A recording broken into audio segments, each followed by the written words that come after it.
लो भाई, एक और बड़ी खुशखबरी, बड़ा धमाका। हरियाणा मुख्यमंत्री जी का लाइव आकर बड़ी घोषणा। बीपीएल राशन, गेहूं, चीनी, तेल के साथ प्रदेशवासियों को मिलेंगे ये 5 लाभ। 21 जून से पहले ही कर दिया है बड़ा धमाका। सिलेंडर मिलेगा इतने रुपए सस्ता। तो मुख्यमंत्री जी ने लाइव आकर सारे प्रदेशवासियों को दे दी है बड़ी सौगातें। तो सारे बहन और भाइया ने, काके ताऊ ताइया ने, मर्द भी और लुगैया ने आपके अपने राज की हाथ जोड़ के राम राम। साथियों, आओ सुन लो मुख्यमंत्री जी का लाइव धमाका हमारे बीच जो किस में प्रकार से है। हरियाणा सरकार में मेरे सहयोगी मंत्री श्याम सिंह राणा जी, हमारे इंद्री से विधायक राम कुमार कश्यप जी, पूर्व मंत्री हरियाणा सरकार सुभाष सुधा जी, हमारे जिला के अध्यक्ष तेजेंद्र गोल्डी जी, हमारे एडिशनल चीफ सेक्रेटरी कृषि विभाग विजेंद्र कुमार जी, हमारे डायरेक्टर जनरल बागवानी विभाग अर्जुन सिंह सैनी जी, हमारे अतिरिक्त निदेशक कृषि विभाग डॉक्टर राम प्रताप जी सिहाग, और हमारे पद्मश्री वैज्ञानिक हरिओम जी, हमारे डॉक्टर बलजीत सिंह जी जो खेती वैज्ञानिक हैं, उपस्थित सभी किसान भाई और बहनों, आज मेरा ये परम सौभाग्य है, पावन अवसर भी है कि आज मैं एक ऐसे वर्ग के बीच में खड़ा हूं जो देश का पेट भरने का काम करता है। आज इस पावन अवसर पर हम सब परमात्मा को याद करते हुए आज जो संकल्प हमारे आचार्य देवव्रत जी ने हमें दिया है उसको लेकर के हमने आगे बढ़ना है। कहा भी है कि किसान अन्नदाता नहीं है बल्कि वो राष्ट्र का निर्माता है। ये बात कही है, आपको पूरी डिटेल के अंदर आचार्य देवव्रत जी ने बताया है। जब किसान खुशहाल होता है तो गांव खुशहाल होता है, और जब गांव खुशहाल होता है तो देश समृद्ध बनता है। और वो कैसे बनता है इसके बारे में आचार्य देवव्रत जी ने पूरी डिटेल में बात रखी है। हमारे बुजुर्ग बोलते भी थे, हमें मालूम है, बड़े बुजुर्ग कहते थे धरती हमारी मां है, ये हमारे बुजुर्ग बोलते थे। उसका आंचल हमारे खेत हैं और किसान उसका सच्चा पुत्र है, ये हमारे बुजुर्ग बोलते थे। मैं सभी किसान भाइयों, सबसे पहले मैं इस समारोह में जो प्राकृतिक खेती को लेकर के आज ये सम्मेलन हमारे किसान भाई और बहनों के बीच में चल रहा है, और इसमें जो हमारा मार्गदर्शन आचार्य देवव्रत जी जो राज्यपाल हैं गुजरात के और इस माटी के हरियाणा के लाल हैं, जिन्होंने यहां पर नहीं, हिमाचल प्रदेश, गुजरात, भाई आपने तो इस पूरा लाभ उठा लेना चाहिए, आपके तो बीच के है, ठाड़ा नहीं चाहिए। हिमाचल के किसानों ने उठा रहे हैं, गुजरात के उठा रहे हैं। भाई हमारी भी ड्यूटी बनती है। क्या सोचते हैं? उठावांगे नहीं? ये भी सोच लिया, कहा घर की मुर्गी दाल बराबर, एक कहावत है। कोई बात नहीं, आचार्य देवव्रत जी कह रहे हैं, कह नहीं रहे, एक मंत्र दे रहे हैं। और वो मंत्र जिसमें आने वाली पीढ़ियां हमारी सुरक्षित होंगी, मजबूत होंगी और हष्ट पुष्ट होंगी, वो मंत्र आदरणीय आचार्य देवव्रत जी हमें दे रहे हैं। किसान भाइयों, आप भारतीय संस्कृति, नैतिक मूल्यों और प्राकृतिक जीवन शैली के सशक्त आप प्रेरणा स्रोत हैं।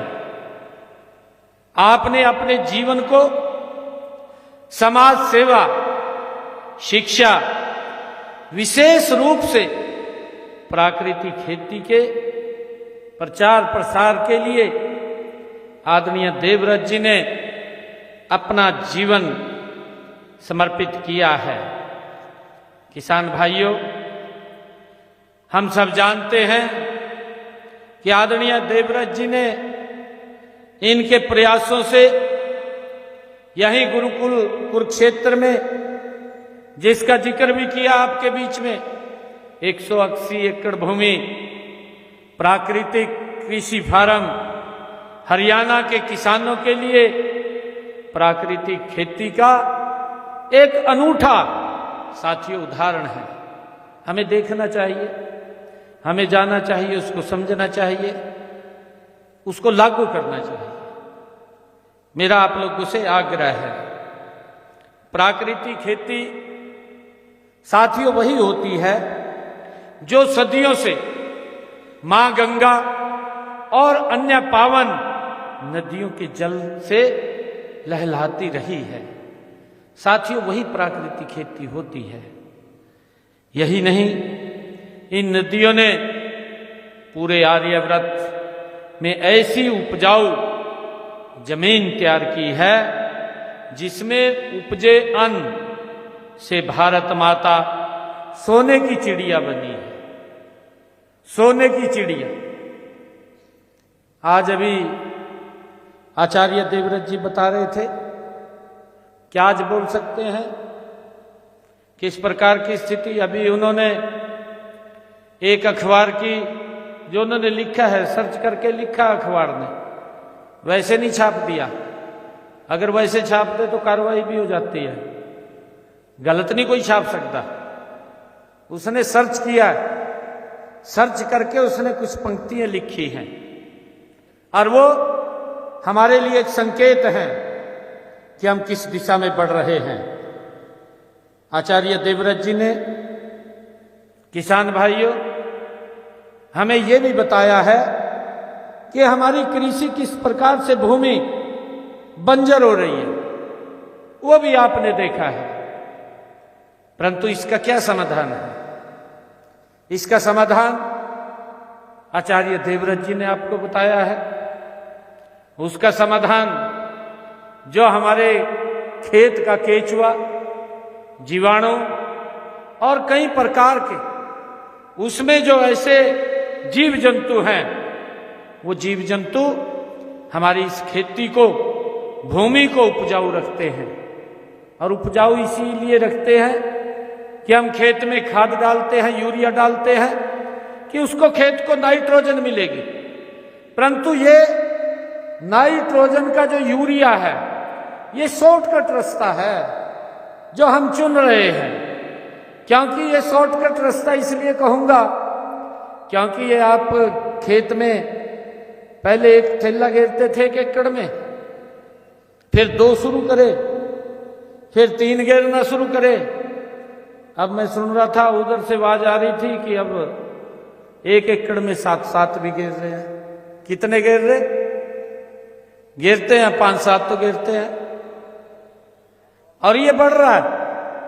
जैसे जैसे आपके ट्यूबवेल का पाइप फ्लोर नीचे जा रहा है, वैसे वैसे आप खाद का उपयोग ज्यादा बढ़ा रहे हैं, खाद ज्यादा गिर रहे हैं और उसके दुष्परिणाम निकल रहे हैं। और वो दिखाया भी है किस प्रकार से भूमि बंजर हुई है, और ये भी दिखाया है कि उस प्राकृतिक खेती से जो जीवाणु, जो केचुआ हमारे खेत के अंदर काम करता रहता है 24 घंटे, कोई आप उसको पैसा नहीं देते, वो बिना पैसे के काम करने वाला व्यक्ति है, और उसको मार दिया हमने, खेत के अंदर ही मार दिया। जो एक थैला यूरिया का नाइट्रोजन देता है, जो ये जीवाणु हैं जो छेद करते हैं, वो छेद भी जो हवा में नाइट्रोजन होता है वो भूमि के अंदर चला जाता है, वो उस यूरिया का काम करता था, परंतु उसको हमने मार दिया और उसके दुष्परिणाम हमारे सामने आ गए। और धीरे धीरे ये दुष्परिणाम बढ़ रहे हैं, कितनी बीमारियां आ गई हैं। एक भी व्यक्ति ऐसा नहीं है जो डॉक्टर के पास न जाता हो। पहले तो ऐसा समय था, खेत में चले जाते जिसमें गर्मी के मौसम में उसी से ठीक हो जाता था, परंतु हमने, साथियों, मैं आप लोगों को कहना चाहूंगा कि इस प्राकृतिक खेती को, इसके साथ जुड़ना है, और सरकार ने इसके लिए व्यवस्था भी की है। अभी जो जीवामृत की बात की है, जो देसी गाय के गोबर की बात की है कि उसमें कितने कीटाणु हैं, कितने बढ़ रहे हैं, उसके लिए भी हमने व्यवस्था की है। हमने ये व्यवस्था की है कि अगर किसान 1 एकड़ के अंदर प्राकृतिक खेती वो करता है और उसके लिए वो गाय खरीदता है, देसी गाय खरीदता है, तो 30,000 रुपया हरियाणा सरकार उसको देने का काम करेगी, ताकि उसको ये दिक्कत ना आए, उसका इनकम का साधन भी और उसके खेत का साधन भी खड़ा करके दे रहे हैं। और साथियों, मैं बताना चाहता हूं, आज हमारा किसान इस तरफ गति से बढ़ भी रहा है। मेरे पास अभी कुछ रोज पहले, 4-5 रोज पहले एक कंपनी आई, मेरे को कहने लगे कि हमें यहां से कुछ ऑर्गेनिक सब्जियां लेनी है, मिर्ची लेनी है, अदरक लेना है, हल्दी लेना है, परंतु मेरी एक शर्त है। मैंने कहा क्या है? भी उसमें खाद और ये यूरिया और पेस्टिसाइड नहीं डालेंगे। मैंने कहा ठीक है। मैंने अभी 4 रोज पहले मोरनी में एक कार्यक्रम किया। मैं मोरनी में कार्यक्रम किया, हमने वहां एपीओज बुलाए, किसान बुलाए, जैसे आज आप लोग यहां बैठे हैं। उसी दिन वहां के किसानों ने 1500 एकड़ पे ये बिना खाद और पेस्टिसाइड के फसल करने का एमओयू साइन किया। और जो वो कंपनी वाला था, कंपनी वाला कहने लगा कि मैं इनकी फसल बीज में दूंगा, किसान को बीज में दूंगा, ये बोएंगे और जो मार्केट का रेट होगा उस मार्केट से 10% ज्यादा रेट पे खरीद दूंगा। ये भी कहा उसने, एमओयू साइन किया। और यही नहीं कहा, उसने कहा कि मैं उनके यहीं से लेकर के जाऊंगा, कहीं मंडी में भी जाने की जरूरत नहीं है, हमारे लोग आएंगे यहीं से आकर के किसान की इस फसल को खरीद करके ले जाएंगे। और उसने यहां तक कहा कि लगभग किसान का, आचार्य जी, उसने कहा कि लगभग किसान का 1 साल के अंदर 1 लाख रुपए की लगभग इनकम आती है 1 एकड़ से। 1 लाख रुपए देने की जिम्मेवारी मेरी है, ये उसने कहा है। आप काम करिए। और उसने फिर ये भी कहा कि हम ये 1500 एकड़ में मेरा काम नहीं चलने वाला है, मुझे तो 10,000 एकड़ पे चाहिए, 4,000 एकड़ तो जरूरी चाहिए। तो फिर मैंने कहा कि नीचे और बात करो, पंचकुला जिला में किसानों से बातचीत चल रही है। ये इस प्रकार से हमें डाइवर्केशन की तरफ भी जाने की आज आवश्यकता है। ऐसा नहीं है, हमने अभी हॉर्टिकल्चर के अंदर भी कुछ एक्सीलेंस सेंटर बनाए हैं और हमने वहां पर किसान हमारा फल उगाए, फल को बाहर एक्सपोर्ट करें और हम इस धान और गेहूं से भी हम बदल करके खेती बो सकते हैं, उसके अंदर भी हमें लाभकारी मूल्य मिलता है। और सरकार उसके ऊपर ध्यान रखती है कि ताकि हमारे किसान को घाटा ना पड़े। इसका भी हमने बागवानी का बीमा किया हुआ है कि अगर बागवानी के अंदर भी प्राकृतिक आपदा किसान के ऊपर आ जाती है तो 40,000 रुपये प्रति एकड़ के हिसाब से हरियाणा सरकार उसको सहयोग करती है, बीमे के रूप में उसको देने का काम करती है, ताकि किसान को घाटा ना पड़े। उस घाटे को पूरा करने के लिए हम निरंतर किसान के साथ खड़े हैं। जैसे आपने देखा है, प्राकृतिक आपदा के कारण हमारी अगर फसल खराब होती है तो उसका मुआवजा भी सरकार देने का काम करती है।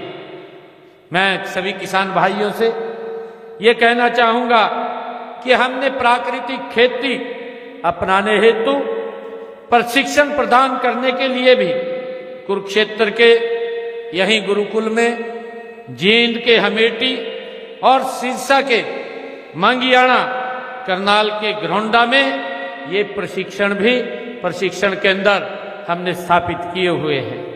गुरुकुल कुरुक्षेत्र के जो ये प्रशिक्षण केंद्र में हमारे प्रगतिशील किसानों को प्रशिक्षण देने के लिए राज्य सलाहकार की भी यहाँ हमने नियुक्ति की है। और मुझे खुशी है कि अब तक हमने लगभग 12,188 प्रतियोगिताओं को ये प्रशिक्षण भी यहाँ दिया जा चुका है। और इसके अलावा हमने इनमें हमारे युवा किसान, महिला किसान और सरकारी कर्मचारी वो शामिल हैं। हमेटी के प्रशिक्षण केंद्र में हमने 6,234 सरपंचों को 1 दिवसीय ऑनलाइन प्रशिक्षण भी दिया है। और साथियों, मैं ये भी बताना चाहूंगा कि कच्चे माल के भंडारण और उसके प्रसंस्करण के लिए 4 ड्रम खरीदने हेतु प्रत्येक किसान को हमने 3,000 रुपये वो दिए जाएंगे। इसकी भी व्यवस्था हमने की है। जो आचार्य देवव्रत जी ने बताया है कि हमें जीवामृत या घनामृत ये बनाने की आवश्यकता पड़ती है, तो इसके लिए हम 4 ड्रम भी उसको लिए 3,000 रुपये किसान को दे रहे हैं। साथियों, प्राकृतिक खेती योजना के तहत हमने 2,500 किसानों को 4 ड्रम प्रति किसान की दर से 75 लाख रुपए 1,171 देसी गायों की खरीद के लिए 2,97 करोड़ रुपए देने का काम किया है। मेरा आग्रह है आप सबसे कि हम इसकी तरफ गति से बढ़े। और मैंने अभी बजट के अंदर भी ये घोषणा की थी कि हम 2,000 एकड़ का एक प्राकृतिक फार्म खेती करेंगे। और वो 2,000 एकड़ हमने आपके फार्म के नजदीक उसको चिन्हित किया है हमारे अधिकारियों ने।